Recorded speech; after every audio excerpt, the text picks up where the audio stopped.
M Vijin എംഎൽഎക്കെതിരെ എസ്ഐയുടെ ഭാഗത്തു നിന്നുണ്ടായത് തെറ്റായ നടപടിയെന്ന് LDF convener E P Jayarajan. സ്വന്തം ഭാഗത്തു നിന്നുണ്ടായ ഗുരുതരമായ വീഴ്ച മറച്ചുവെക്കാനാണ് എസ്ഐ പ്രകോപനം സൃഷ്ടിച്ചതെന്നും ഇ പി ജയരാജൻ പറഞ്ഞു. മികച്ച പ്രവർത്തനം കാഴ്ചവെക്കുന്ന പോലീസിനെ കുറിച്ച് മോശമായ അഭിപ്രായമുണ്ടാക്കാൻ എസ്ഐ അവസരമുണ്ടാക്കിയെന്നും ഇ പി ജയരാജൻ ചൂണ്ടിക്കാട്ടി. KGNA കണ്ണൂർ കളക്ടറേറ്റ് മാർച്ചിനെ തുടർന്നുണ്ടായ സംഭവങ്ങളിൽ പോലീസിന്റെ ഭാഗത്തു നിന്ന് ഗുരുതര വീഴ്ചയാണ് ഉണ്ടായതെന്ന് ഇ പി ജയരാജൻ പറഞ്ഞു. സമരക്കാരെ കളക്ടറേറ്റ് കവാടത്തിൽ തടയേണ്ടതായിരുന്നു. എന്നാൽ പോലീസ് അത് ചെയ്തില്ല. അതിനെ തുടർന്നാണ് സമരക്കാർ അകത്ത് കയറിയത്. ഉദ്ഘാടന പ്രസംഗത്തിനിടെ എം വിജിൻ MLAയുടെ മൈക്ക് പിടിച്ചു വാങ്ങിയതും പേര് ചോദിച്ചതും തീർത്തും തെറ്റായ നടപടിയാണ്. സ്വന്തം വീഴ്ച മറച്ചുവെക്കാനാണ് SI അവിടെ പ്രകോപനം സൃഷ്ടിച്ചതെന്നും ഇ പി ജയരാജൻ ചൂണ്ടിക്കാട്ടി. പോലീസ് അവരുടെ കൃത്യനിർവഹണത്തിൽ ഗുരുതരമായ വീഴ്ച വരുത്തി.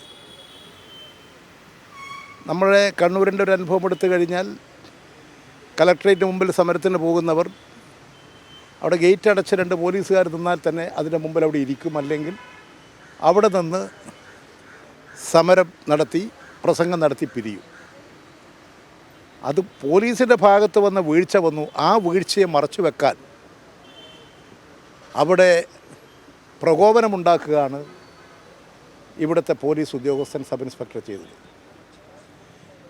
എന്ന് മാത്രമല്ല, വിജിനെ പോലെയുള്ള ഇവിടുത്തെ അറിയപ്പെടുന്നൊരു MLA ആണ്. അത് പ്രസംഗിക്കാൻ വേണ്ടി മൈക്കെടുത്ത് നിൽക്കുമ്പോൾ പോയി ചോദിക്കണം, എന്താ നിങ്ങളുടെ പേര്? എത്ര പരിഹാസമാണത്. SIക്കെതിരെ നടപടി വേണമെന്ന എം വിജിൻ MLAയുടെ ആവശ്യം ന്യായമാണെന്നും ഇ പി ജയരാജൻ പറഞ്ഞു. അതേസമയം സമരത്തിൽ പങ്കെടുത്ത നഴ്സുമാർക്കെതിരെ പോലീസ് കേസെടുത്തു. KGNA നേതാക്കൾ ഉൾപ്പെടെ 100ഓളം പേർക്കെതിരെയാണ് കേസെടുത്തത്. കൈരളി ന്യൂസ്, കണ്ണൂർ.